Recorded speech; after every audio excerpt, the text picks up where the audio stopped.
My name is Mona and I am from CSSS and I am the session coordinator for this session.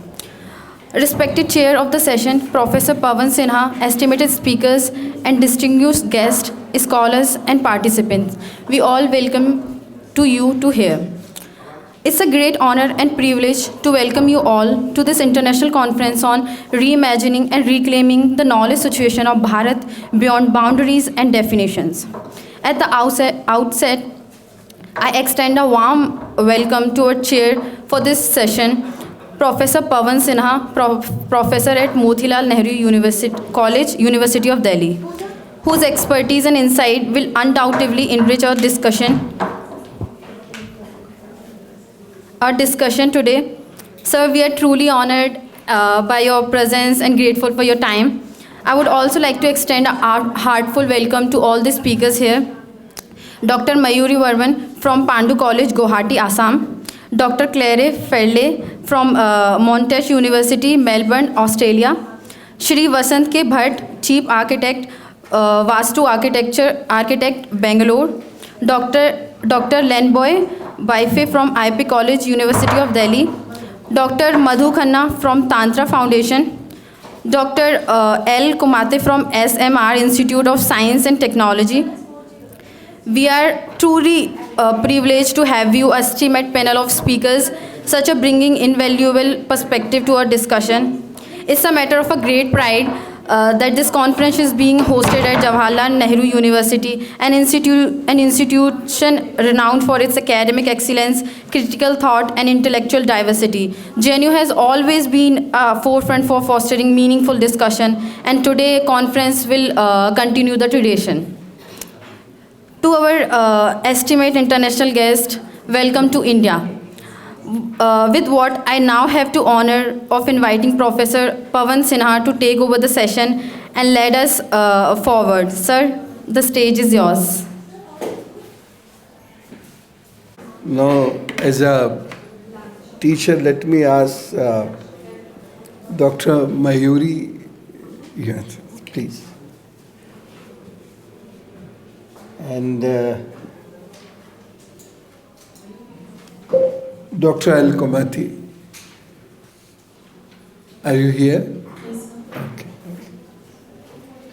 So this session is of very diverse topics, and that's why it's going to be very interesting. And I think we should keep 10 minutes for summation of the topic which you have written. 10 minutes are sufficient, then we'll have some space for the question and answers, and then finally we'll wind up the session. So, is it agreeable? Okay. So, invite Dr. MAYURI, who is from PANDU College, Guwahati, Assam, and she will present in 10 minutes on traditional ecological knowledge and beliefs in promoting harmonious relationships between human and nature in an environment. So definitely it's a very good topic and need of the hour. So listen to the speaker patiently, and I leave the stage for her. Please come. Under Guwahati University, Assam. My topic is on traditional ecological knowledge and beliefs in promoting harmonious relationship between humans and nature in an environment. Introductions. The problems of environmental exploitations have been the cause of concern not merely for India but for the entire world. So environmental crisis is the outward manifestations of the crisis of mind and spirit. So adjusting the relationship between humans and nature is one of the most fundamental problems or issues we face to deal with today. So to live in peace and harmony with nature, we need to adopt a holistic approach which involves philosophical traditional values and beliefs. Objectives. First, you have to explore ecocentrism and so that we can transmute our energy from G to C. Second, we have to highlight the traditional knowledge basis of conservation of flora and utilization of most sustainable manner. And thirdly, for that, we have to develop our self-realization and ecological consciousness, which is very much relevant to environmental ethics. Environmental ethics.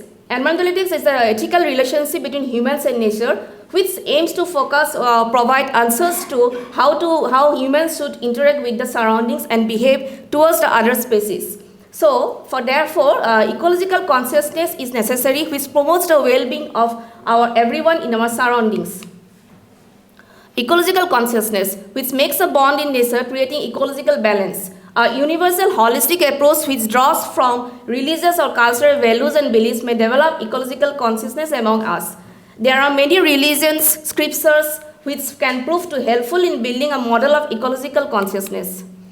Vedic period. During the Vedic period, we saw that the key principle of the Vedas is the sense of oneness among multiplicity. In Vedic literature, we find during this period, the society was very much concerned about the protection of the environment. The whole emphasis of ancient Indian religious practice so that human beings cannot be separated from the natural surroundings. Yatha Pinde Tatha Brahmane is that the human body is the universe, that is, the human body is the microcosm of the universe, that everything in the universe is within the human body. They held that human life is similar to entire cosmos and people likes to live in communities rather than alone. So we realize that Vedic worship is purely environmental worship where we can develop our ecological consciousness. Another famous saying that Eko San Vipra Bodha Vedanti is one of the well-known sayings where we refer God as one, but wise people call it by many names. Vashudha Kutumbagam, that the art is one family. Thus, we have seen that Vedas and other Upanishad literatures gave meanings to the feeling of unity and diversity, which is the essential principles of the Vedas. In traditional settings, indigenous people around the world have gathered knowledge about that enables them to live in harmony with the surroundings. This kind of knowledge is communicated traditionally through varieties of cultural procedures, sacred rituals and beliefs. The worship of plants, and if they come across a sacred tree, they stop and tie a thread around the base of the tree. This is one of the animistic attitude we have seen that among many different indigenous tribes of the Northeast India. Animism involves the notion of the soul, so it involves the idea of something of some entity existing separately from the body. Tyler, in his famous work Primitive Culture, puts forward the view that earlier man tried to establish some kind of relations with some of the spirits where the soul remains unaltered when the body dies. They believe that person's soul lives on after death and transforms into that of animal, bird or other living creatures. So, according to them, they believe in the spirit of all nature. In animistic mode of worship, there are three forms. One is necrology, spiritism and naturism. So, indigenous people of Northeast, one of the indigenous people I have written here is the Boro, has an animistic based worldview because the thing that various things including the trees, rivers and animals are inhabited by spirits. They generally refer to everything as a Moda, which is referred to as most powerful and the power. They worship the scissor tree as the ethereal splendor, as a system of supreme deity. Bhat is another additional sign of the Boros animism. There is variety of gods and goddesses worshipped by the Boros. Ras Kumbri, the deity of sky, Sanja Borli, the god of life, fire or light, Koila, the god of air, Angrang, the god of water, and Ailong, the god of the soil. All these gods are worshipped by the Boros communities. Medicinal values, we have seen that Tulsi, Osok tree, Sizu, Ifria, Hita have the medicinal value where the pair of trees like the Badan tree and is referred as the bride and the people tree as the groom where they are closely planted together as a sacred plants. This is termed as the married couple plants known as the Barkaina, that is the bridegroom. These sprouting leaves of these trees are essential for many pujas in the Hindu religion, and the use of Sizu plant can cure people also for some chronic diseases like preparation of the poultices. So totemism, another significant component of conserving biodiversity is the enduring nature of the totemic belief. Many indigenous people believe that they have an ambiguous connection with animals and plants. Totemism is the social affair not for the standpoint of the worshipper but also the standpoint of the worship. So far as the totem elements are concerned, they are worshipped not as the individual capacity but as the species. So many ethnic groups held the view that either plants or animals were their predecessors and so they worship for their well-being and the environment is deeply rooted in their culture.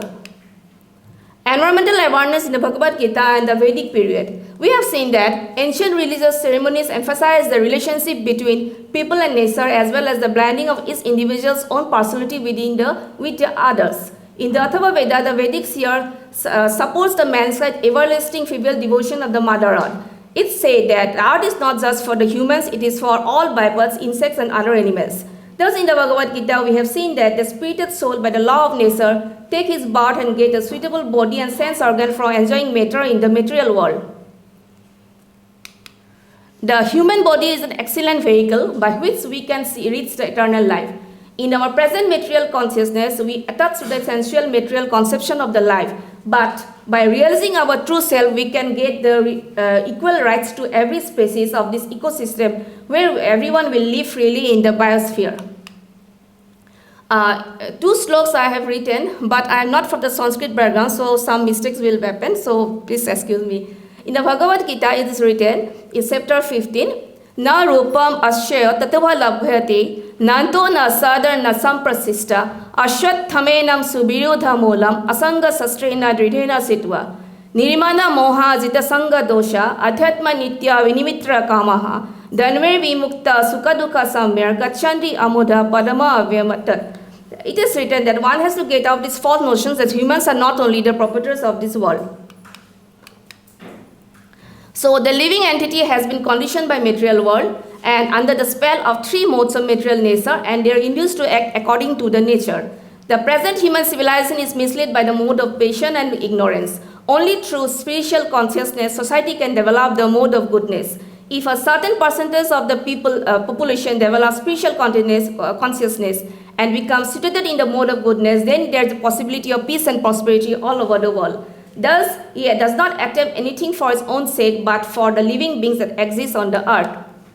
In the conclusions, I can say that self-realization. Thus, Gita highlights the self-realization, self-awareness and self-discipline, as it is the cornerstone of Indian education system, imparts timeless wisdom, encompassing morality, philosophy, religion, culture, values. Its ideas continue to encourage and influence individuals in their personal, social and spiritual lives. The self-realization means the broadening and the deepening of our sense of self beyond our narrow ego to identification of all beings. Identification means that human will go with your nature. By identifying, we can enlarge the boundaries of the self. The two basic principles, one is the diminishing of the ego and the integrity between human and non-human world. Self is that there are two kinds of self. One is the small s and the capital S. The universal self and the small s is the individual self. The individual self should achieve the universal self by through diminishing of the ego or the narrow self, that is through the maxim one can lead to the everything is interrelated is realized. Thus diminishing of the ego and integrity of human and non-human world is the conclusions of the Sinha. So identification of small human self with the universal self.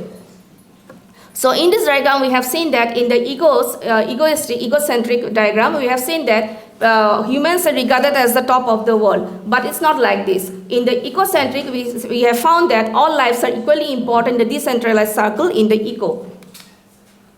So live and let live is possible only through self-realization. Thus, the joy and the meaning of life can be enhanced towards the new way of seeing the world and exploring the ecological self. And this can be realized by developing ecocentric forms of thinking. Then only we can shift from egoism to the altruism.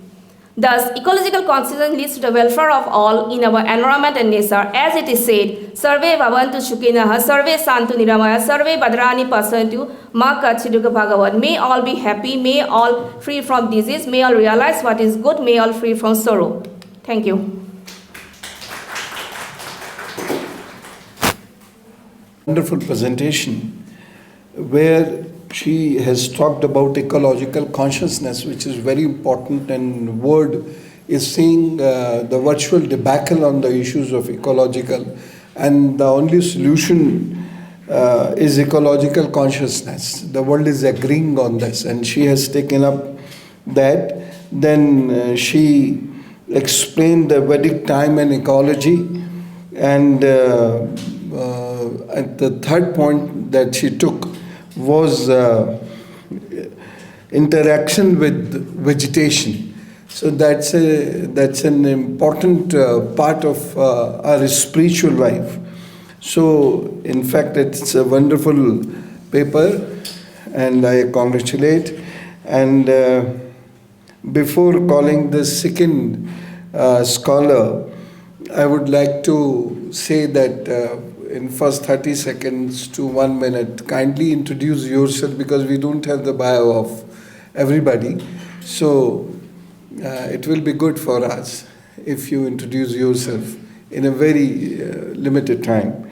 So our next speaker is Dr. Claire Farley, who has devoted a very long time of her life to understand Indian spiritual system, and she would definitely speak on the Siddha tradition, which are very important to understand, and they will give another important picture, and she would, I think, explain on how Indian knowledge system was very much ecological conscious. So I invite you. Thank you.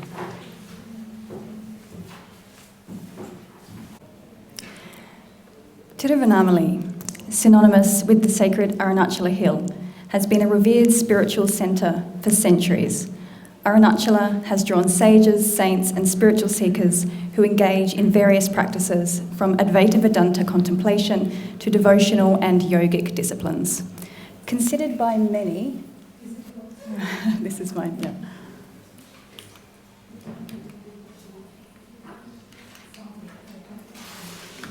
Considered by many as the physical embodiment of Shiva, Arunachala Purana itself declares, "Though you are in the form of fire, you have kept away the fire and have taken the shape of a hill to shower your blessings on people. You are always living here in the form of a Siddha." This statement encapsulates the belief that the hill is not a mere geographic feature, but a living presence that sustains spiritual practice. Such practices reveal a deep embodied awareness of nature's interconnectedness. The motivation for this presentation is personal. While I continue my sadhana in Tiruvannamalai, I also seek to understand and advocate for environmental practices that honour the spiritual heritage of Tiruvannamalai. I first came to Tiruvannamalai almost 10 years ago to complete field work on a PhD about the English-speaking spiritual community around Arunachala. But Arunachala quickly swallowed me and would not allow me to use my mind in such ways. So I beg your forgiveness for my lack of academic aptitude as one who has taken to the path of devotion and surrender rather than worldly pursuit. I'm following Bhagavan's will through Dr. Pranavji to bring me here, and I hope that some part of Arunachala's essence will touch those of you in attendance. Initially, I had proposed to focus on the Siddha tradition. However, during the process of writing, I came to recognise that the ecological wisdom of Tiruvannamalai is not confined to any single tradition. Rather, it emerges from the convergence of multiple spiritual paths, including Shaiva Siddhanta, Advaita Vedanta, and yogic disciplines. This shift in focus allows for a more comprehensive discussion of how spiritual perspectives shape ecological awareness and behaviour in this sacred landscape.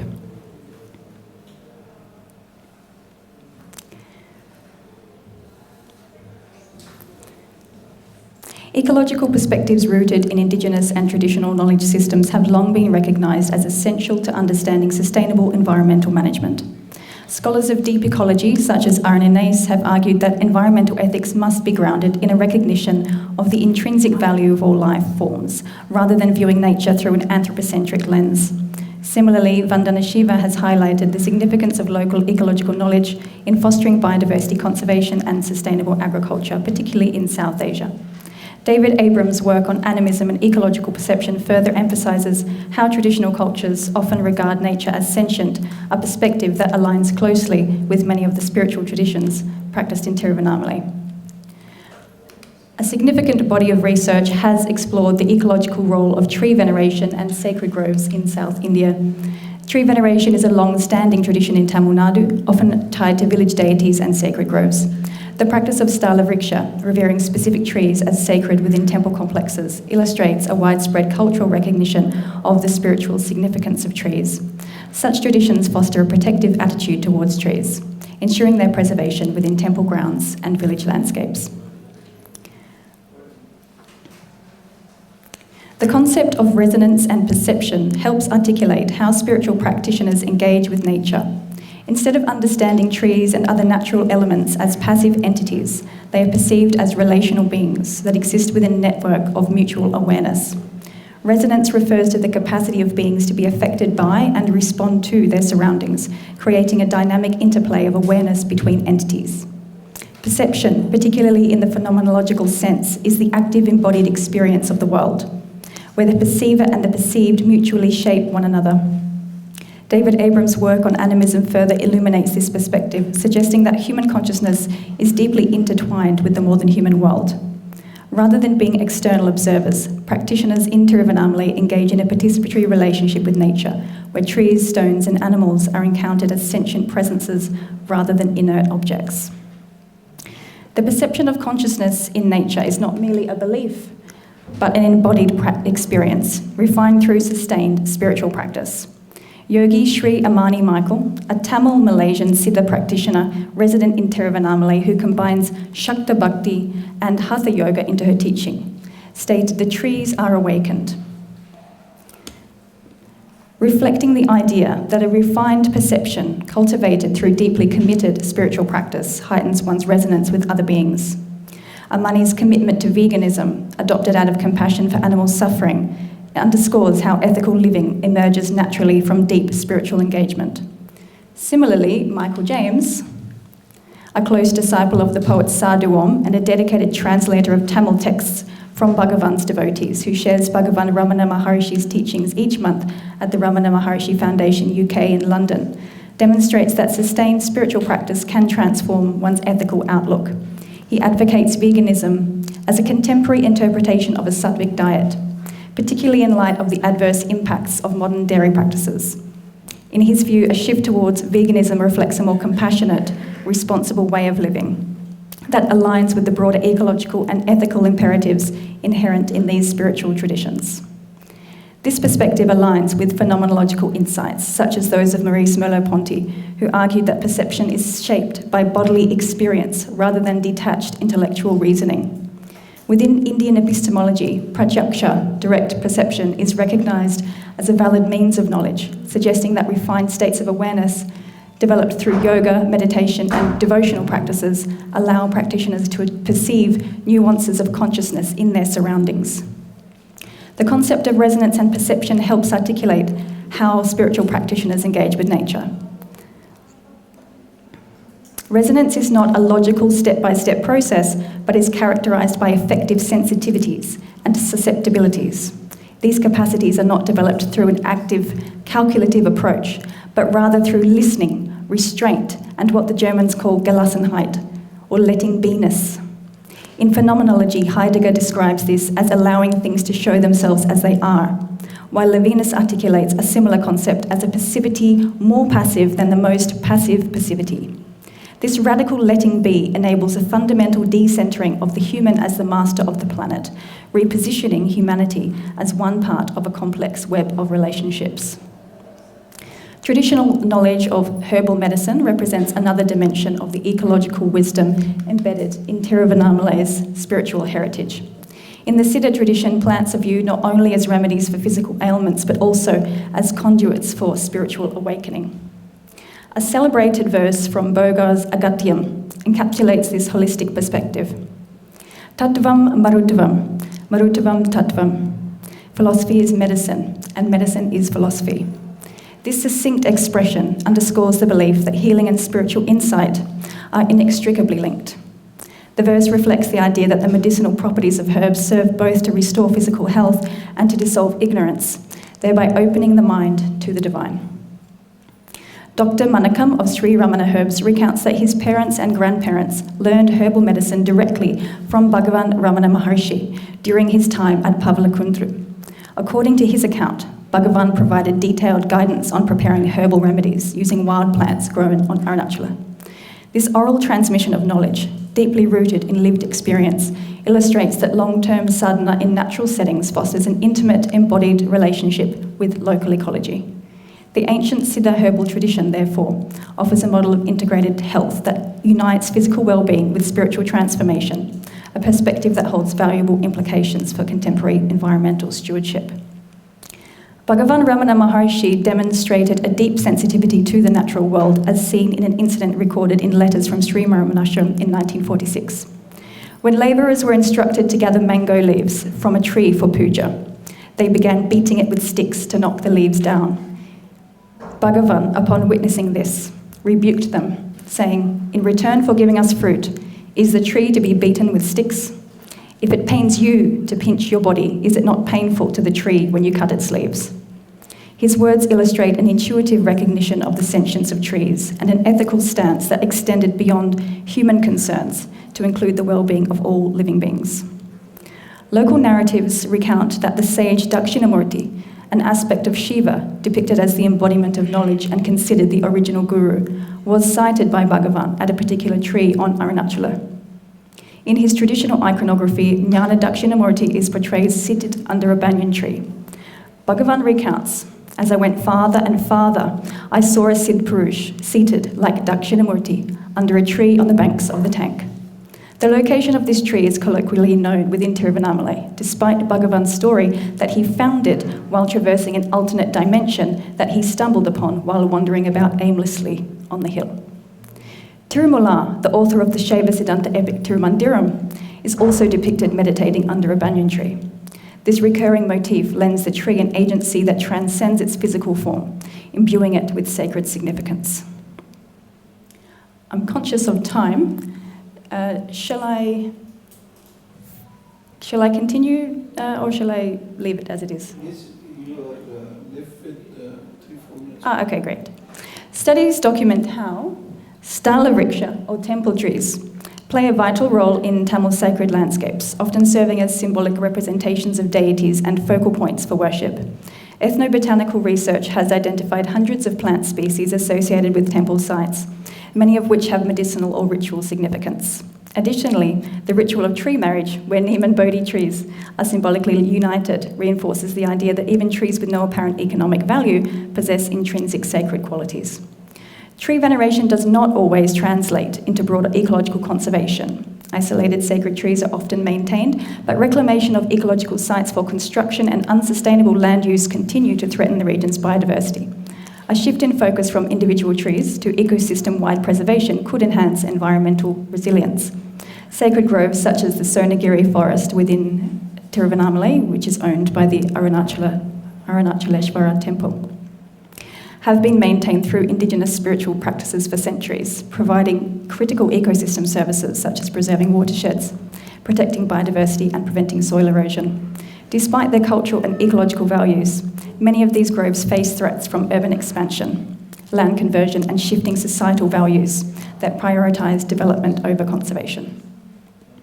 Ecologists argue that stricter enforcement of settlement boundaries within Arunachala itself and restoring deep-rooted forest cover on and around Arunachala would mitigate natural disasters such as the December 1 landslide in Pavlakundru, which claimed 7 lives. Historically, the slopes of Arunachala were deforested by pastoralists, leaving them vulnerable to erosion. Reforestation efforts initiated by conservationists in recent decades have sought to reverse this trend by reintroducing native species that strengthen the hill's ecological stability.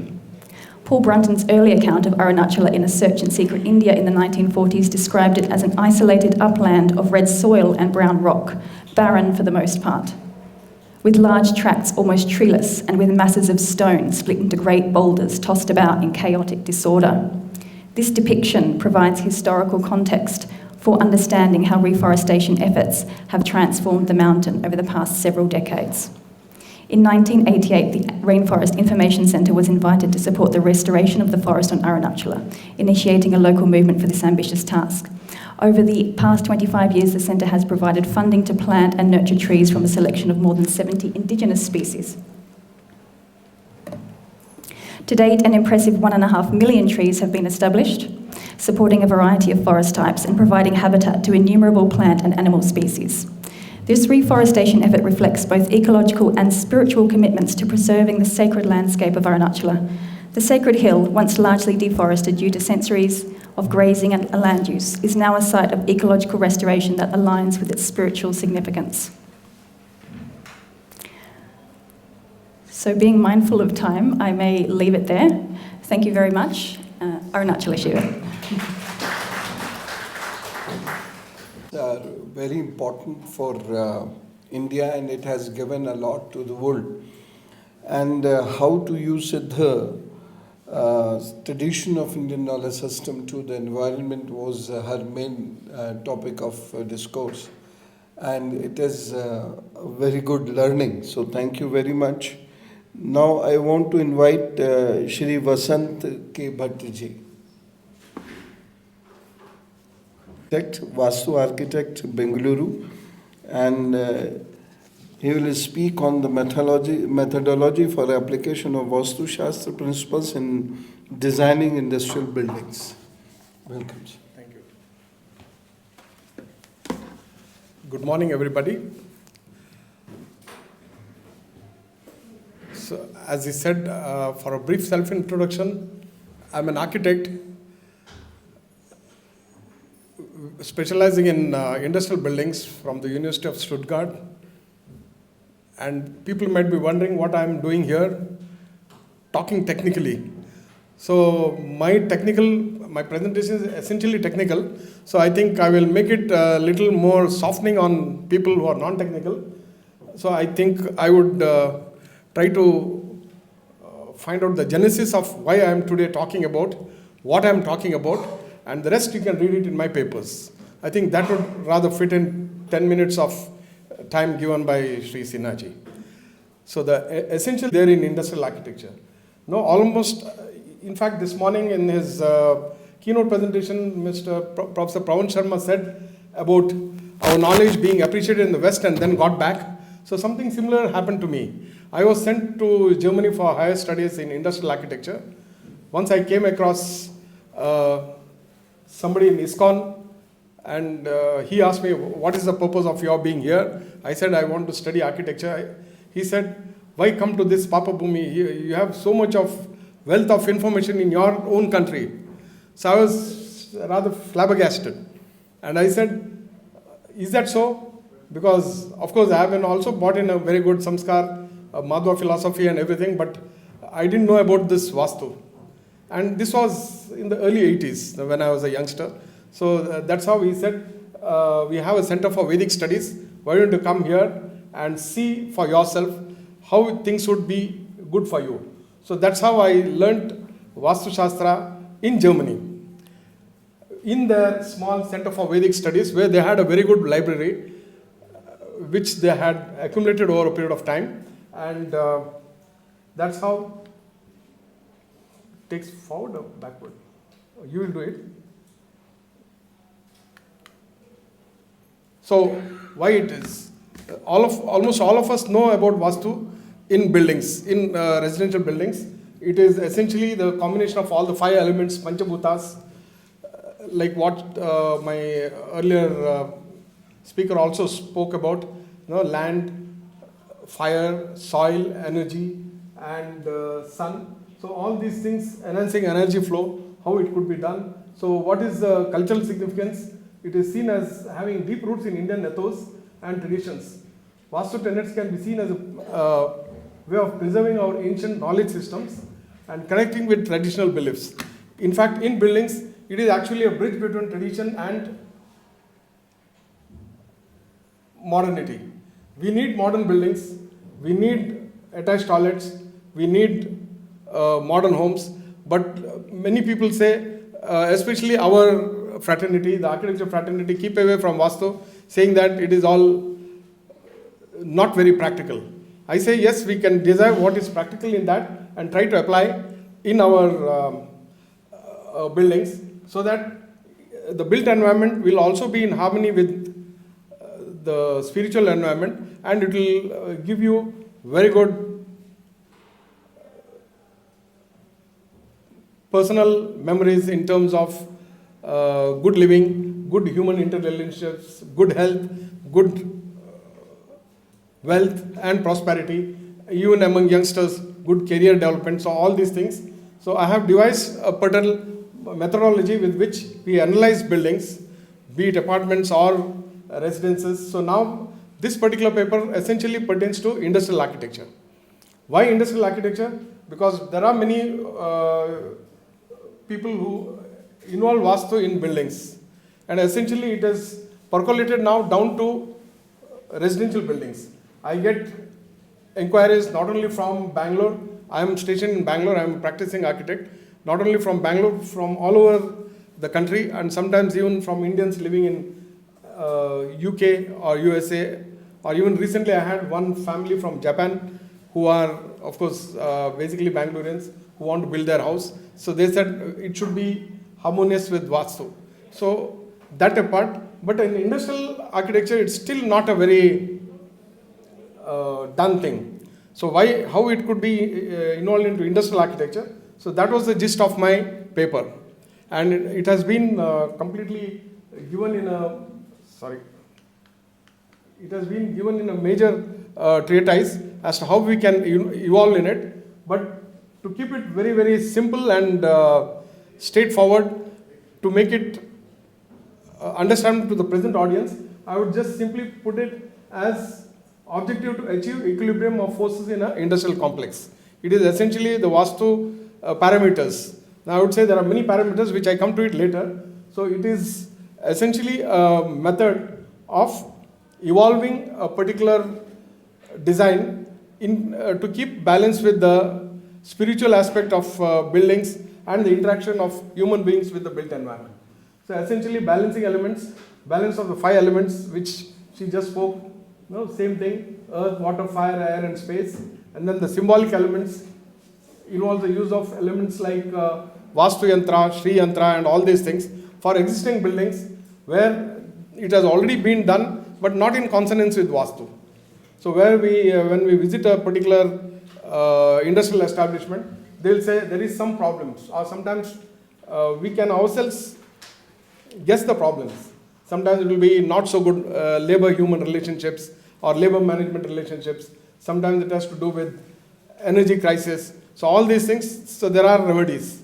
And these remedies will be taken up one by one. So industrial harmony and human relationships within the workspaces. So this can also be alleviated to some extent, not totally mitigated, but it can be lessened. And holistic approach to design, this comes as when we use Vastu as one of the design parameters. So it is not necessarily a one small industry, it could be an industrial complex consisting of management quarters up to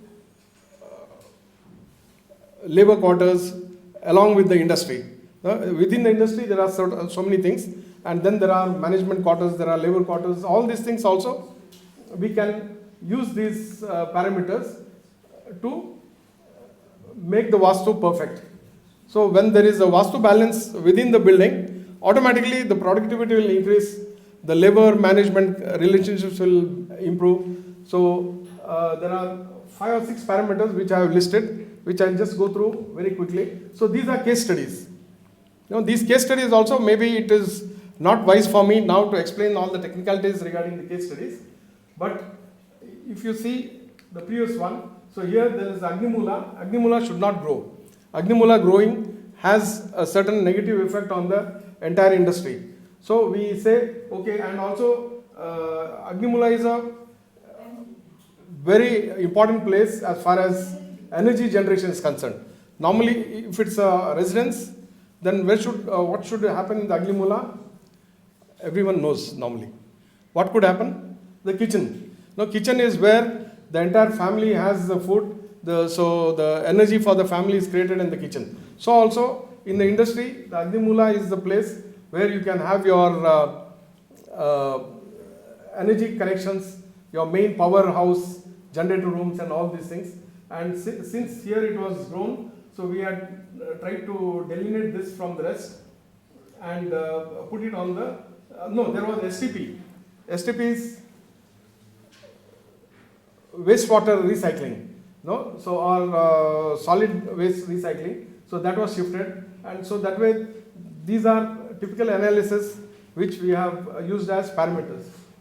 So this is another industrial complex where they have, it was given to me to fine tune the Vastu. So again I have applied the Vastu chakra and tried to fine tune with respect to the different directions. So all these things are very well explained in the paper, which I will not go into the details of it. It will take a long time. Ultimately, I will just make an inference. So the inference being, Vastu Shastra enhances the aesthetic appeal and functional efficiency of spaces, creating environments that enhances efficiency. First and foremost, efficiency, productivity, and smooth functioning of the industrial unit. Placement of machinery layouts as per the 5 elements of nature, as mentioned earlier, can also increase productivity. So this is the ultimate result of the analysis. So if you say this is the 4 cardinal directions, so we divide it into 9 portions, which almost resembles the Janma Kundali, which is very, very well known all over India. So in that, and also they have got many padas, each quadrant, because normally essentially it's a mathematical issue, no, a mathematical problem. So we solve it mathematically by using diagonals and coordinates and other things. So which I think it might be beyond the purview of this audience, so I'll just skip it. But I'll just tell you the gist. So in the absolute northeast, that is the Devamula. So you can have your entrance for the building, the product display, visitors entrance, and marketing and everything. And then on the southeast, so this is the Agnimula. So in the southeast, you can have your power mains, tool rooms, and all these technical things. And then in between, these are sort of neutral sections. Sorry, these are neutral sections. The pointer, okay. So these are neutral sections. So there you can have a lot of other things which are not so significant in the overall running of the industry. Yet it makes its presence felt, like canteen, R&D, testing, and all these things. And in the central, as much as possible, it should be clutter free. It should have less things, no machinery. So it should be left to the gods or the Brahmasthanam. And preferably it should have central lighting. So this way it also enhances the efficiency of the building in terms of lighting, in terms of geomancy and everything. So it's essentially it's a scientific fact. And the southwest is the Kuber Mula. So here is the most important strategic, the brain of the building. Now, what could happen here? Here there could be the management cabins, the conference rooms, the finance, and everything can happen here. And since on the southwest also it should be the most elevated portion of the building, so these people can sit at the topmost story, as well as that it should be the heaviest. So normally we also place, if it's a big industrial complex, eventually there will be a water tank, because an industry needs thousands and thousands of liters of water per day. So the water tank can also be kept in the southwest. And then northwest. So northwest is the Vayumula, because the wind passes along the west away from the site. So here you can have all your negative aspects happening, which are essentially very important for the smooth functioning, but it should be away. So for instance, the scrapyard, the STP, the workers' restrooms, the toilets, the sundry material stores, water treatment plants, all these things can be on the northwest. And then absolute north, that could be the workers' entry, because normally in any factory, due to security reasons or due to logistic reasons, they have separate visitors' entry and a separate workers' entry. So workers' entry can be in the northward direction, and raw material store, finished goods store, and dispatch. And then it comes to the circulation of the production unit. So normally in any factory there has to be a production system. So the production system has to go clockwise, or we call Pradakshina. So along the clockwise direction it can go, and then from here it starts, and then it can just go here, and then from there it goes out into the dispatch. So the raw materials come here from the northeast, and then they just come this way, and then they just go out towards the northeast. So these are the essential parameters derived for application of Vastu in industrial buildings. So I think I have made my point clear. The rest is technically very well delineated in the full paper. Thanks a lot.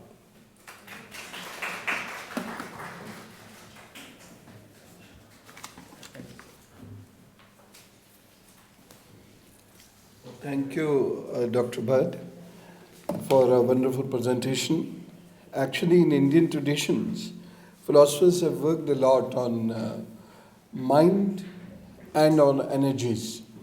So, be it individual's energy or the energy where we are living or energy where we are working. So, it has been wonderfully explained by Dr. Bhat how these energies work and how to make maximum use of these energy. And also he has given a good point that right direction and right commodities. So this is a very good point to manipulate the energies for the welfare of the industry, where boss is there as well as the workers are there. All are equal because all together run the industry. So thank you very much for this paper.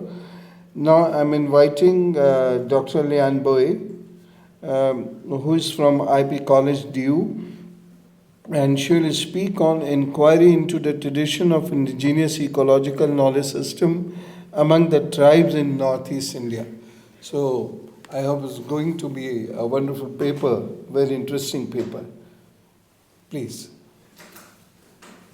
And I would like to thank the speakers that they are managing the time very well.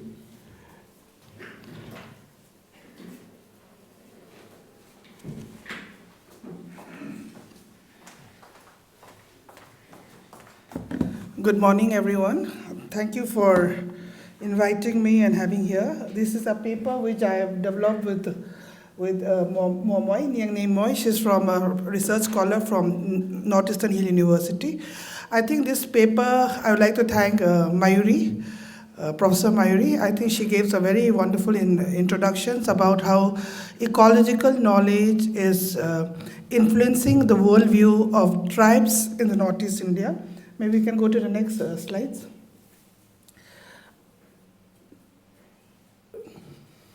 When we talk about ecological knowledge, I think United Nations has recognized traditional ecological knowledge as a very, very important component of knowledge. And since we have quite a few participants from outside the country, northeastern part of the country occupies a small portions, but it is a place which has the maximum of the tribes or the indigenous communities. And here I've taken two tribes, the Khasis of Meghalaya and the Vaipheis of Manipur, in bringing about the ecological knowledge system. If you see it, we see it as Ma'am MAYURI has rightly said about animistic way of life, philosophy. We see a lot of reflections of their knowledge of ecological knowledge, not just in the worldview or in the thinking pattern, but also we see it reflected in their life. One of the areas where we can see it, is in the practice of in the practice of the handicraft, the handlooms that we see. And here I have specifically taken two tribes of reflecting from two states of the Northeast, because this will give you some kind of a holistic understanding of how ecology or this worldview is influencing their lives. We can go to the next slide. Here is a lady who is with she is what you call, I don't know whether you can recognize what she's smoking. This is one of their traditional,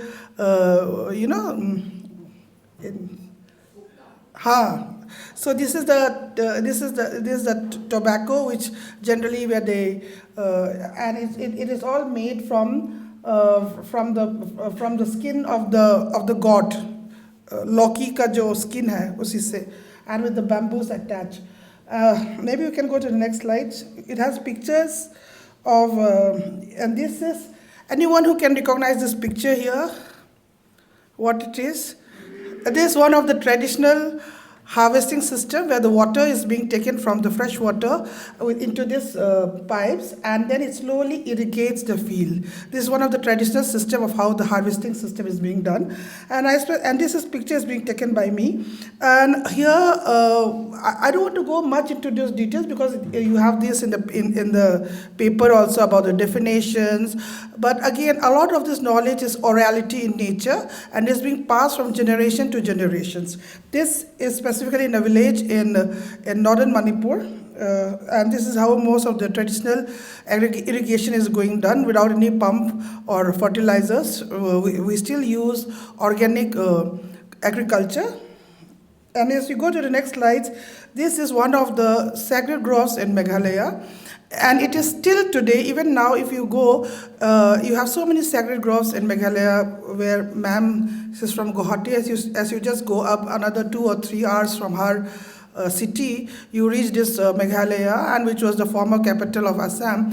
You have lots of the sacred grove which is still continuing and very, very important because these are like a laboratory of the traditional culture. Even one single leaf or stem or flower should not be taken out from this place, and it's been continuous, and it's a place where it is a source where a lot of these traditional medicines, or what you call as the Khasi medicines or whatever is gone, and as you go there, immediately you'll find it's like being transported to a different place with clean air. The clean air is so soothing, you'll feel so nice, and you have a lot of the flora and fauna which is still continually in practice. And this is a picture which I've taken from the Meghalaya government, because I thought this will give you a better view than the pictures that which I have taken. And you still have various flora and fauna, including the orchids, and you know that Northeast is one of the the rich hotspot of the biodiversity, and this is the reason even today in the 21st century, because of this traditional ecological knowledge is still continuing, and you have certain mythologies which goes on where if you picked up even a single leaf, flower, roots or stems, illness will follow you. So you should only go when you are ill. The traditional tribes, healers will go and collect and identify the jari booty thing to make a medicines out of it, or else you just go, you enjoy, but you can come out, but don't take anything. And that's why it's still continuing preserved. Then I go to the next in the Vaiphei community. As you know, bamboo is a very, very important resources there, and if you see it, it is a source of sustenance of which is seen in building the handicrafts. It has lots of cultural significance where you see it is a part of their lifestyles. You see a lot of the bamboo flowers influencing the handicrafts which is being interwoven, and even this, if you see, is they are weaving a basket.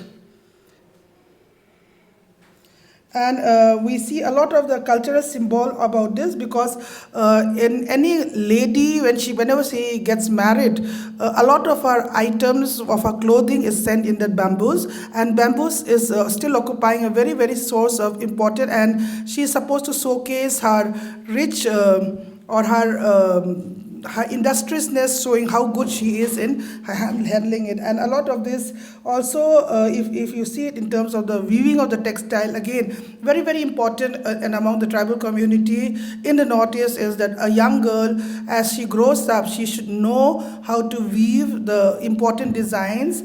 And we can go to the next slides, where she shows, and that will show how meritorious she is in terms of how she's a desirable woman for, or eligible she is in terms of matrimony. And if you see it, we have this not only just in Manipur, but we also see this in even the Bodo tribes, Nagaland, Mizoram, Tripura, and also in Manipur, which is my part of the case studies. We see a lot of this jewelries which has been done. Next slides. It's kind of very exhaustive, so I'm trying to make it very This is also a part of the bamboos where you're making it into a communal mat. And this is very, very important because this is the mat in which like the local carpet. So here it's where it was like originally what happened was where earlier before the modern education started coming in, it was called as you have the traditional dormitory system where young boys will be joining this dormitory system, and this was like their mattress. But since after schools have started coming in, boardings have started coming, you start using more common modern mattresses, but now it still is seen in the households, in the villages and many other places of pride where it's used as the carpet of the drawing room. Next slide. This is what I was talking about, the handloom, and this is very common in the tribal household, especially in the villages, where women will be weaving. A lot of these items that she's weaving, I think here is the Northeast is different because a lot of the handicrafts is being woven by women, whereas in the rest of the country, most of the time, I think it's woven by men. And here, it's the way how they wove this, everything is done from the way how it is spun, from the cotton wool to make it into the wood in the charkhas, and then finally it's all done all locally resourced from the traditional environment, all made out of bamboos. If you see, this is the thin one is from the small from the big bamboos which is made into, and the bigger one which is used to as she pulls it up, it is all again from all resourced from the local area. Next, and the designs of there. So if you see it, this is also again from the field work of where my co-author has taken. And next slide, if you can go. How much time I have? Okay, I'll try to wind it up. Even if you see the designs, a lot of these designs that the tribes weave is also trying to depict about the flora and fauna of the regions that you see. If you see it in terms of this, from the dresses, the handicraft which is being used, certain ritual has been defined as some which is used for wedding ceremonies, some for funeral, which is seen as, is the segregation is being done in terms, and also a lot of this bamboos items is being used or also for making the musical instrument. Next slide, you'll see this is the mekla, which is worn by women, ladies attire, and it is made out of white, red, and a beautiful design. And especially this, the yellow weaving, which is supposed to depict the needlewood trees. Because if you see any pictures of the needlewood trees, you can see that it is wavy, so it is supposed to depict that. Now, again, we have a very, very rich traditions in terms of how ecology has defined the lifestyles or the worldview of tribes in the Northeast, but we have certain challenges. I'll quickly come to the challenges. In the challenges, if you see, is A, because it is orality, and therefore documentation is a big area which needs to be, because most of the youngsters when they get modern education, do not take importance in learning about this traditional lifestyle which is being orality in nature. There's a need for it to document them, and also with modernity. And third, very important, is there's a very limited institutional support of trying to support them. And therefore, and last but not the least is of course the environmental change, climate changes, because I know that many areas where you have this eerie silk, a lot of the silkworm is also not easily available, for which you can try to have this traditional silk items, and therefore there's the productions of these items is getting lesser and lesser, and with more challenges of modern fabrics coming in. Thank you so much. We can discuss more with Q&As. I hope I've given the time. Articulated and managed lecture. Actually, Northeast is a beautiful part of this world, and everybody should go there and watch and try to understand what the Northeast is. For tourists, it's a beautiful place, but the academicians who are studying in the field of environment, or sociologists who are working in the field of people, for them it is a wonderful place to learn a lot. So she has given us a very good insight of the culture of Northeast. And Northeast, one thing I would like to add to this lecture, that they are still maintaining a very wonderful synergy with nature, and they don't disturb their nature. They don't. They are hit of environmental changes and greenhouse effect, but still they are maintaining the dignity of the environment, and they don't disturb their environment. Their ecologies are still one of the finest in the world. Now I invite Dr. Madhu Khanna from Tantra Foundation, and she will speak on the Bhumi Sukta in the Atharva Veda and indigenous paradigm of ecology. Please.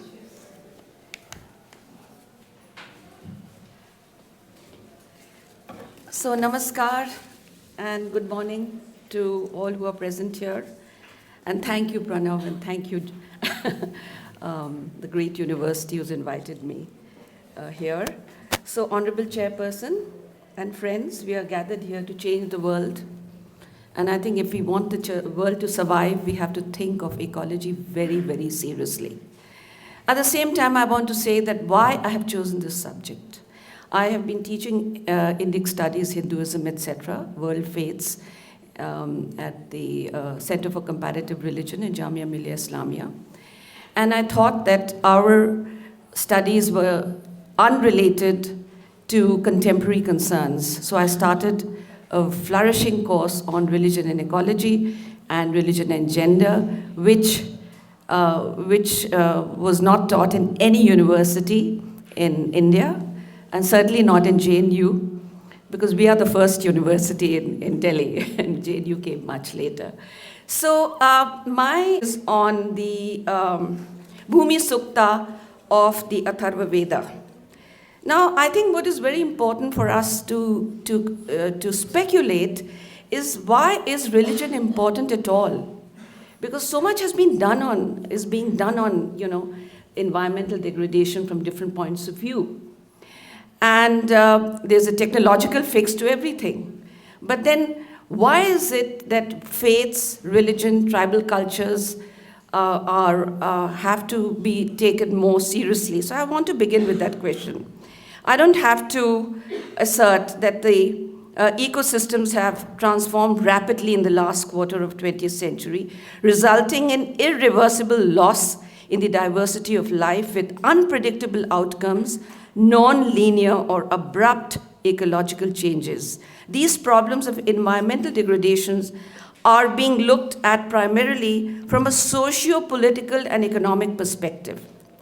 And little attention is given to religious scriptures and answers provided within them.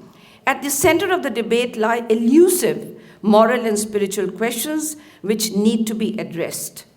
Worldviews found in ancient sacred texts of the world, not just Hinduism, but Buddhism, Jainism, Zoroastrianism, you take any of these scriptures that are sensitive to the ethos of human nature and relationship, are critical to the recovery of our fast disappearing spirituality of the earth.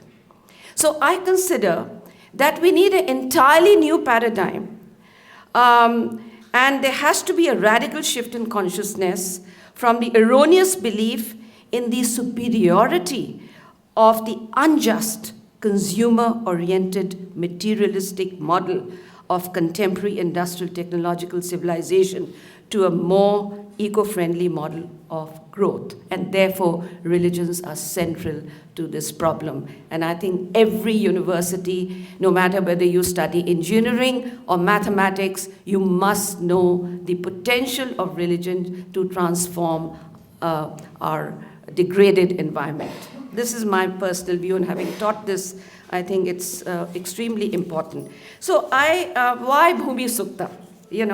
Now Bhumi Sukta is a hymn devoted to Earth Mother, 63 verses. It comes in the Atharva Veda, 1900 years old, if not earlier. And I think we need to ask that question. So So, what is the Bhumi Sukta? The Bhumi Sukta gives us benevolent evocations to Mother Earth. And in ancient times, the hymn was recited during the harvest rituals, Agrayan. However, the character and value of the praise hymn has enjoyed an undiminished respect by scholars, policymakers, politicians, religious specialists, and secularists also, down to the modern times. Each one of them have reinterpreted the Bhumi Sukta in different ways. The Bhumi Sukta, as we know, has 63 verses. Verses from the Bhumi Sukta have been quoted freely in several speeches and writings by our late Prime Minister, Srimati Indira Gandhi, by Dr. Karan Singh, the great intellectual.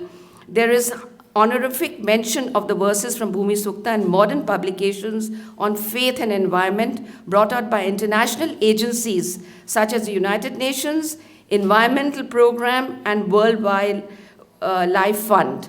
These references show the unchallenged position of this ancient hymn, which is simultaneously old and new. And I think that is the challenge for all of us. How are we going to, face the next century? And yet, how are we going to reinterpret these traditional sources? So because of this, because it's old and new, as it has the capacity to ignite, and if I may use today's term, reimagine the ecologically sensitive policymakers, environmentalists, and scholars today. So this is the reason why I have chosen this. Now, another reason for it is when I was, as I introduced the course on ecology, I was rereading these texts again and again. And it's not easy to read scriptural texts. I mean, we can work on methodologies sometime if JNU wants me to talk about it. But the thing, it covers physical, organic, metaphysical, ethical, and cosmic. It's simultaneously converge all these areas and levels out of its fold. The term Prithvi is grammatically feminine, but it refers to all creation, the atmosphere, the biosphere, the cosmosphere that envelop the earth. And you see the description of the Earth Mother in all possible guises. As in human relationships, she's looked upon as a teacher, as a friend, adored as a mother, obeyed as a father, and loved and nurtured as a child. So that's why the Bhumi Sukta is important. Now, the first, of course, the most important is what does it say about human nature, Earth relationship? The most profound statement, of course, is the maternal nature of the Earth Mother. And one verse recalls our umbilical relationship to the Earth. So the Vedic attitude towards Earth springs from humans' primal experience of being an offspring of the Earth. The Earth is mother, and I am son, which I translate as child. I have remodified the verse. Child of Earth, not just son of Earth. What about the women? We have to, reinterpret why the word son is written. So Earth is a supreme, loving, sustaining mother. She's beautiful, fertile, nurturing, generous. And apart from that, I just want to say one line that, the earlier verses describe the splendor and beauty of the earth. Descriptions of rivers and mountains and animal world, beautifully portrayed in very high quality sahitya, literary metaphors. Then secondly, the earth is a sacred womb, the matrix. She's the cosmic womb. You earth germinate the seed and quickening power, etc. I can't go through all the verses because it'll take very long.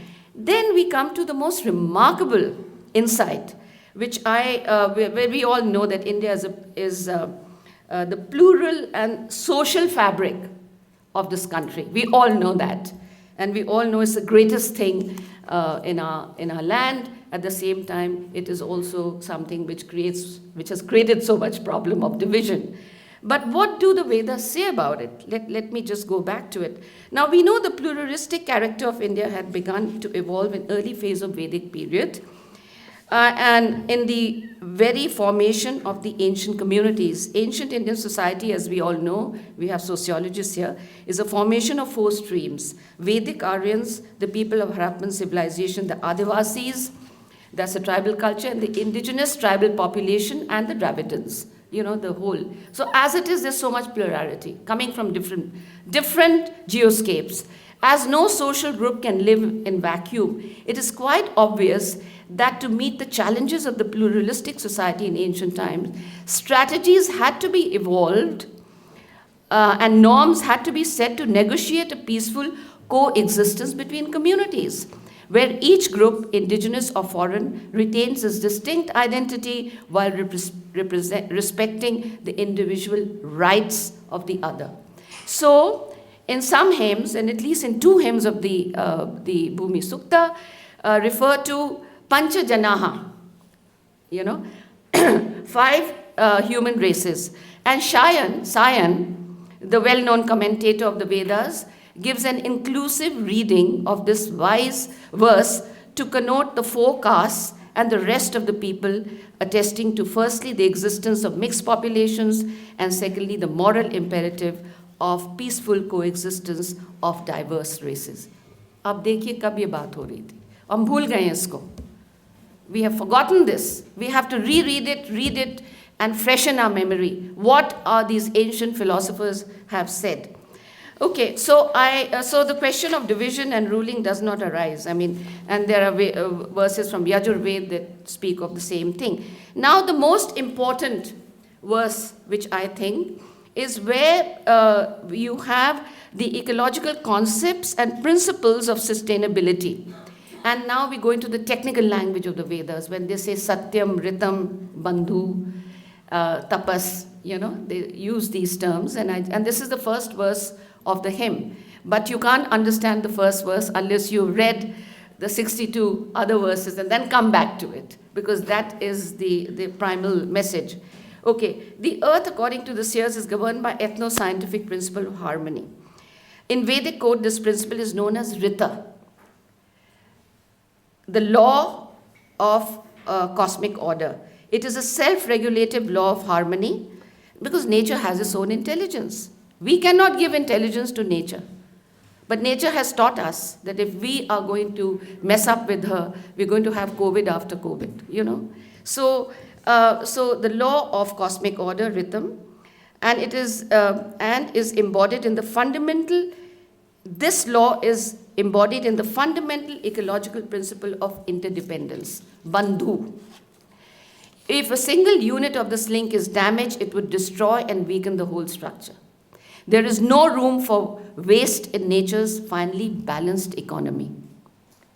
So rhythm, Satyam, Bandhu, these are the 3. Then out of this emerges the Vedic vision of geo-piety, which is the sense of interrelatedness enjoined so fervently in the Vedas, provided a norm for ethics of environment. The Vedic vision of geo-piety considers humans to be guardians of natural resources and one who replenishes the bounties of the earth rather than plunders it. Conservation thus means a state of harmony or rhythm. With land, forest, water, and natural environment, harmony is restored only when the bond between humans and nature is consistently strengthened, and when they are viewed as part of the biotic community, the earth therefore is worthy of adoration. That's why adoration comes. The reductionist worldview, which we all know, the value system and code of ethics are inadequate for a long-term survival of the planet. And this is something we should be reminded of. So, we have the holistic vision in the what I call the ethno-scientific paradigm of religious ecology emerging from the Atharva Veda. What is it? Satyam, Ritam, truth, unyielding, eco-cosmic order, eco-cosmic I've added, consecration, Diksha, tapas, ascetic ardor, and prayer, Brahma, and holy ritual uphold the earth. May she, the ruling mistress of what has been and what will come to be for us, spread wide a limitless domain. This is the first verse. Okay, so what does this word say? Let me just take a few minutes on that. The question that is raised in this verse is, what holds the earth together? The poet's unequivocal claim is that the earth is held together when the eternal bond between humans and nature is nourished by the law of universal harmony, rhythm, and satyam, and prayer. According to this view, the highest power of the universe is not the power that plunders, dominates, and violates the natural resources, but one which preserves, conserves, and nurtures the environment. This power of transformation and illumination is guided, as Gandhi said, by our needs and not by our greed. So you see how Gandhi, this great thinker, and many other thinkers like Ramana Maharishi, whom you just spoke about, and many other sages whom we know today, they have given us a dharma of ecology, as I say. And we have to take them very seriously now at this stage. So today, frugality and simplicity of life is regarded as a subversive virtue because of consumerism. The verse reminds us that if the need of personal restraints is not taken seriously, it could be the end of our species and our planet. And this is what Buddhism and Jainism and Hinduism, all these, and Gandhi and Vivekananda, everybody's talking about it. Okay, so then, so I come to now my conclusion. Now this whole philosophy, when I was analyzing, I realized that it is very close to what Arne Ness talks about, the self, the ego, and that's something that was mentioned in the first, ego and the eco-self. And I think the idea of the self has to change when we look at ourselves. And we have to extend the boundaries from ego-self to eco-self. And that is a point of view held by Mahatma Gandhi, by the Vedas, by Upanishads, by also our Patanjali's yoga has something on kleshas, by the tantrics. We have to understand the role of Mahamaya, and we have to limit ourselves as to how we interpret Mahamaya, because Mahamaya will ultimately destroy us in one way or the other. So, so deep ecologists also talk about moving from the ego self to recognize the eco self, a self without boundaries that can embrace nature. So what wisdom does this hymn give us? The most important feature is that it tends to value all parts of nature equally and lends itself to biocentric egalitarianism. There is an emphasis on human nature interrelationships, awareness that there is no ontological gap between nature and humans. There are sensuous descriptions of nature's self-organizing systems and an ethos that guards us to protect nature in a responsible way. Now, we have forgotten that, nature has its own way of organizing. We don't have to go and tell a tree, please grow. Okay, you may water it, yes, it's going to grow anyway or perish because it has its own organic currents. There's so much talk on energy. Okay, I'm concluding. I know you're looking at me like Bhairav. Okay, 1 minute. Jaldi khatam karo. Oh, last. Okay. So basically, what I want to, So the last point I want to make, and then a eulogy for the Vedas. When we string all the ideas discussed earlier, it follows that the entire hymn is conceptually grounded in the understanding to awaken in us the recognition of our total dependency on the earth. This being a factual truth for our survival, Mother Earth too, like humans, needs reciprocal protection from humans who inhabit the planet. The idea that Mother Earth has rights is implicit in this hymn. So that Mother Earth also has rights. We have right to do this and do that. So does Mother Earth. We look upon Earth as Mother.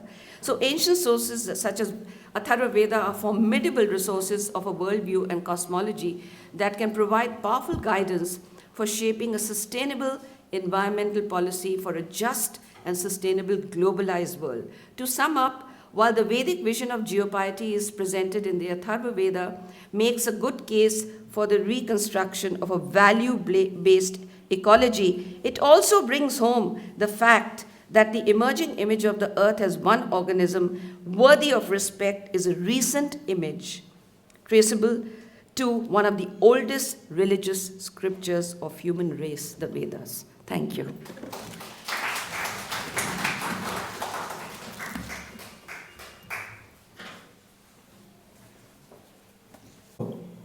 Covering many dimensions of ecology, Indian knowledge system and human races. What chiefly she argued was consumerism and importance of religion to manage environment And one very important point that everybody should study, 5 human races, because our Vedic system has talked about human races, not about caste, which we misinterpret. So it was a good paper from all the point of views. Now I want to invite Dr. El Kamati from SRM Institute of Science and Technology, and she would deliver on conceptualization of Indian philosophy and its impacts on Western world. Western writers. Please welcome.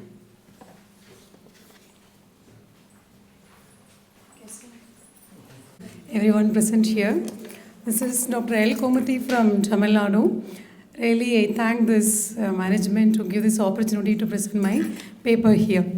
My title is The Conceptualization of Indian Philosophy and its Impacts on Western Writers.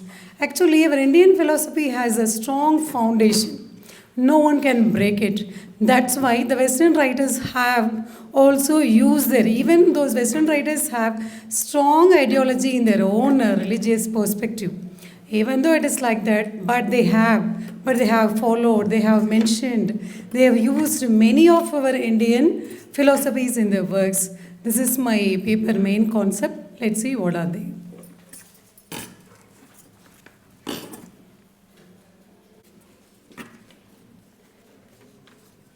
Can you move the first one?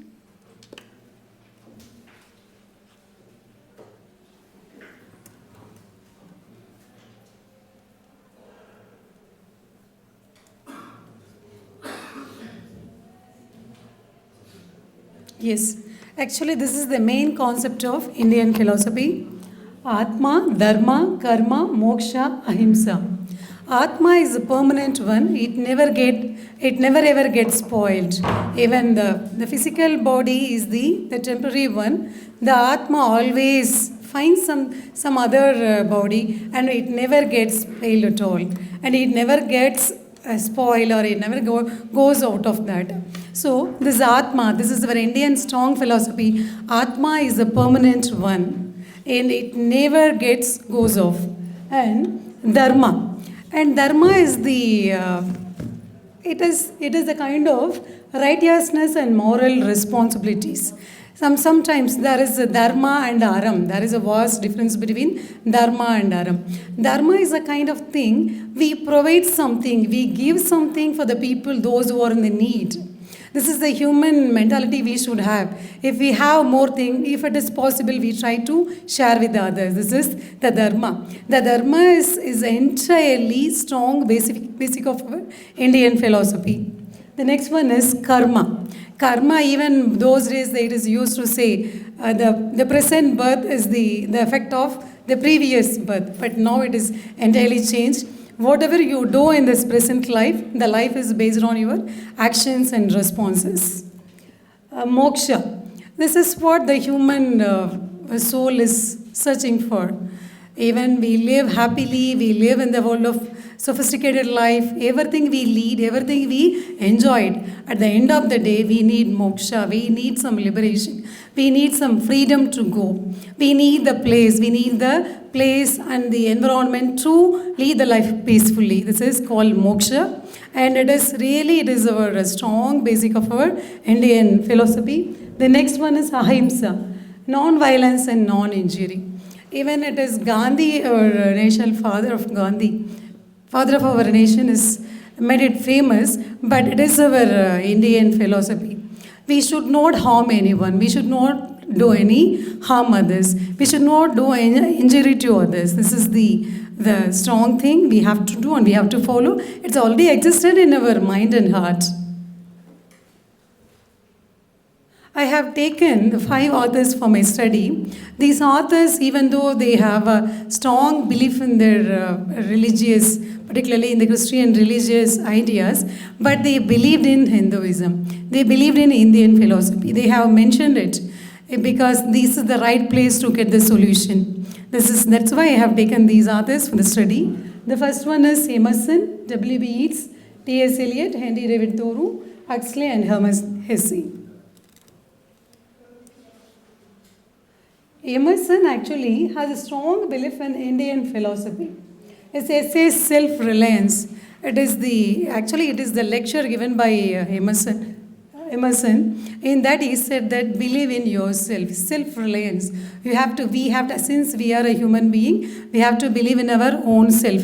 Whatever happens around us, but we have to believe in ourselves. As I say, self-reliance advocates for individuals to follow their intuition and inner voice. Actually, the core idea of this essay is the inner voice, and we have to listen to our own ideology. And the Oversoul is another famous essay.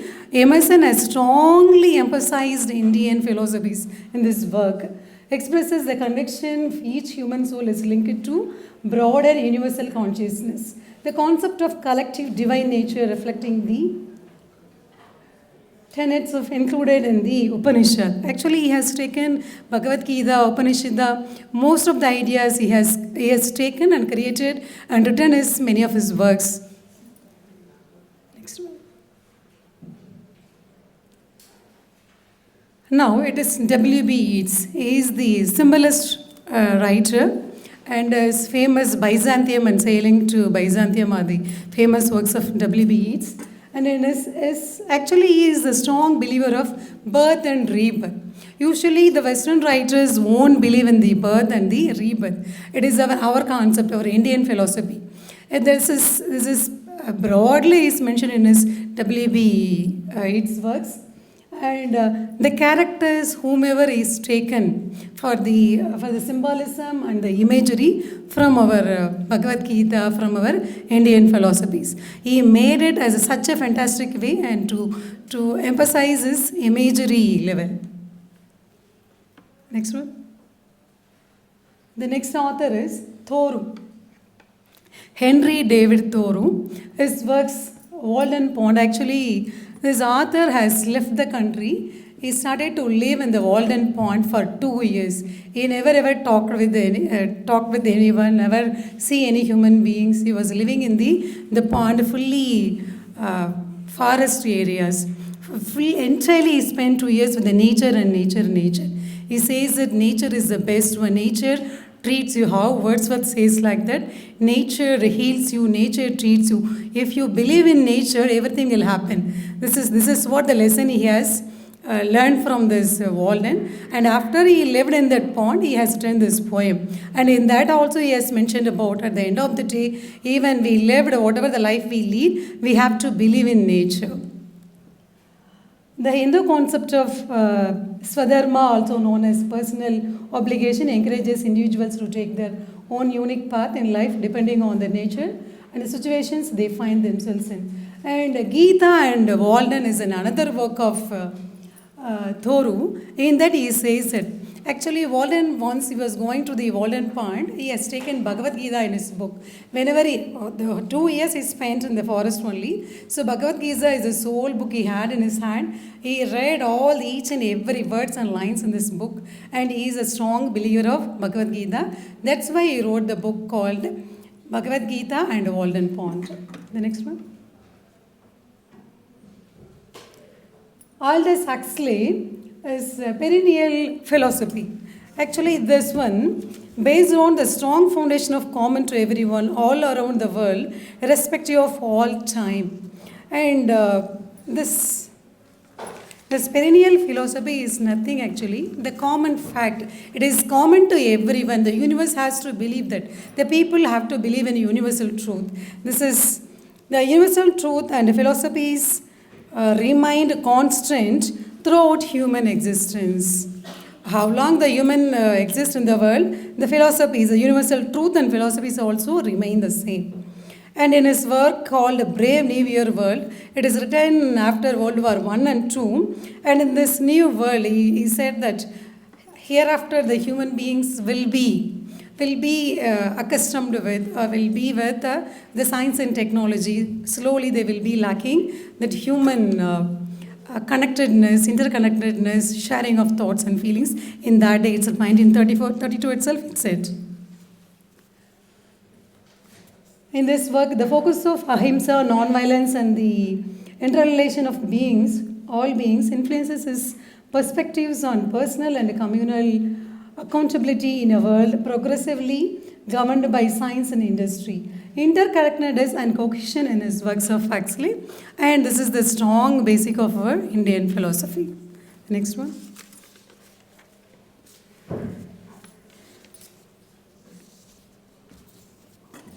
Harmoniousi is a Nobel Award winner and a receiver of Nobel Award. He wrote this work called Siddhartha. Siddhartha, this work is set in 6th century, Kapil Vastu, and where our Buddha was born and brought up. And here, the experiences, what he had, Buddha had, it is written in the perspective of Harmoniousi. Even though he is an American writer, he has written the famous book called Siddhartha. It is entirely about our Buddha. So this study, what I did is really, this is the value of our Indian philosophy. Because we are Indians, that's why we follow our philosophies. Even though apart from our beliefs and thoughts, it influences our foreign writers and Western philosophers. Because Western writers won't easily accept the other ideas and philosophies. Those people also accepted our Indian philosophy. That is the value of our philosophies. It is everlasting one. Even whatever we follow in the name of Hinduism, even keeping the bindu and wearing the bangles, everything, there is a science behind that. So our philosophies never ends.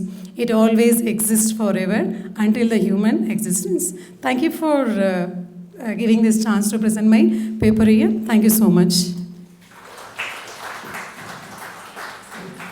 And it was nice to listen to this paper because a technocrat was talking about Indian philosophy. And the main point was that usually we study that how Western philosophy, Western philosophers influence Indian philosophy and philosophers. But she has taken an entirely different stance, and she proved it very well, that how Indian philosophy and philosophers have influenced Western philosophy and philosophers. Particularly when we talk about ecology, when we talk about interpersonal relationship, when we talk about man, buddhi connection. So we find that Indian philosophy has enough experience, and the world should take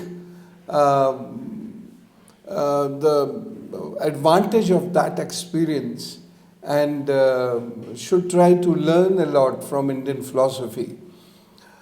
Now, I would like to conclude this session. First of all, I want to thank Dr. Mayuri, I want to thank Dr. Claire, I want to thank Shri Vasanth ji, I want to thank Shri Lianboi, and I want to thank Dr. Madhu, and I want to thank Dr. Kamathi. Kumati, okay, I'm sorry. And I want to also thank the coordinator, Mona, who has managed everything, and the student support here on PPT, etc. So I want to thank everybody here who have come to participate, to listen patiently. So thank you very much for this session. Now I would like to take 2 or 3 minutes of yours. History guides, and we should take guidance from history. Everything has not been generated or produced from the present only. So every present has a long history, and we should try to understand that history. Indian knowledge system is the summation of some 7,000-8,000 years ago's history. So we should take the advantage the world should take, and this I am speaking here because people from all nook and corner of the world are present here in this hall. So they should take the advantage of Indian knowledge system, and particularly for human relationship, to understand the ecology and to understand the synergy between human relationship, human beings and environment. So Indian knowledge system, that is why it's very rich knowledge system which has spoken on many issues. Unfortunately, we ourselves do not know much about it, but we have spoken, delivered a lot, like many people here have mentioned about Atharva Veda. Then I would like to comment that Rig Veda, Sama Veda also have contributed a lot on the vibration theory and the modern physics, which is having the principles of wave and material. So these things are having the mentionings there. So if we take the guidance from this kind of history, we'll be able to manage about our wisdom, about our man buddhi, that is called here, and the surroundings, the environment. So I invoke everybody to kindly study Indian knowledge system. The second thing, religion has an important place, particularly the spirituality has very important place in managing Indian society. Worship patterns. Now the deity worshipping, now the Brahma worshipping, and the nature worshipping. And nature worshipping is present in deities worshipping, in Brahma worshipping. So everywhere we have kept nature as supreme. Whenever we are worshipping the God, means we are going to God, we are traveling distance through the nature.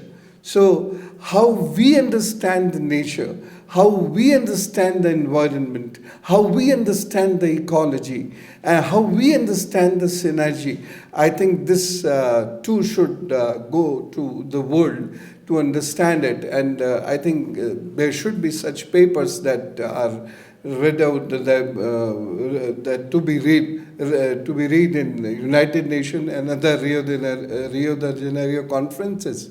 So then the world would try to understand that even keeping the environment intact, we can make the sustainable development. So this is a very important part of Indian knowledge system, where different kind of worshipping through the nature and traveling towards the God, which one of our speakers spoken about, moksha.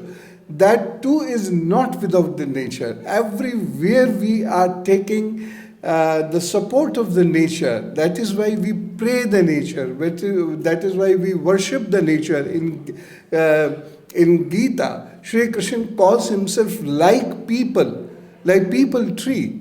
So these trees are very important for us, and many festivals are around these trees. We don't easily used to cut the trees. And even now there is a system, if we have to, out of some compulsion, cut one tree, then we have to sow at least 5 trees in lieu of that. So this system is very important, and it should, there is a very loud and clear message that should go to the world. In Ramayana also, it was king's duty to manage the forests, and Shri Ram asks Bharat that you are managing the forests the same way. So this is so important that the one person is sitting in the jungle, and his brother, when he comes, So instead of talking political things, instead of talking some personal things, he is talking about environment, how to save the water source, how to save the trees. So this is really commendable in India, and we should take these deliberation to our mind and should try to tell it to other. And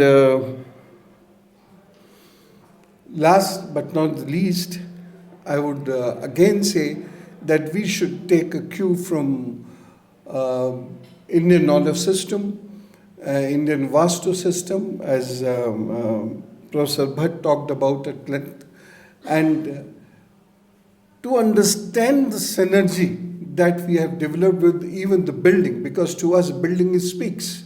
Wherever there is the energy, something is very active, and building too possesses a kind of energy. So building too is active, industrial areas too are active, our vehicle too is effective and interactive.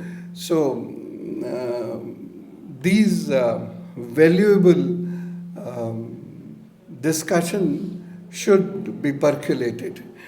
So if there is any question, I would like to invite, or otherwise we would make this session to an end.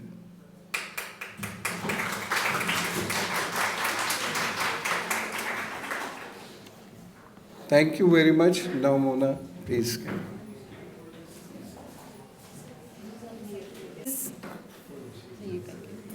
Where is camera?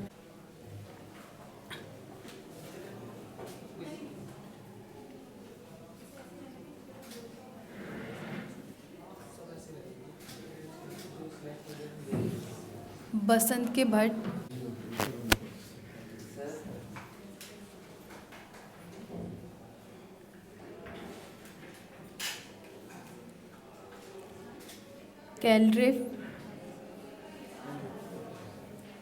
Kelre Farley. Sorry for the pronounce, I'm so sorry.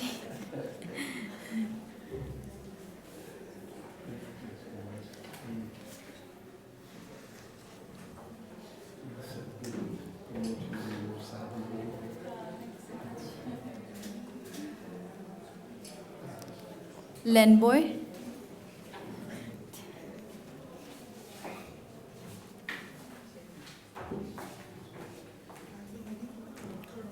Yeah, I have.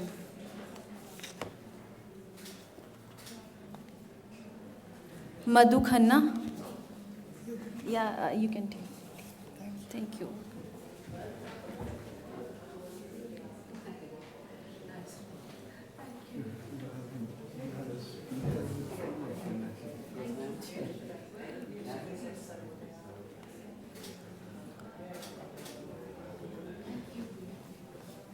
Sir, this is yours. I don't know who will give.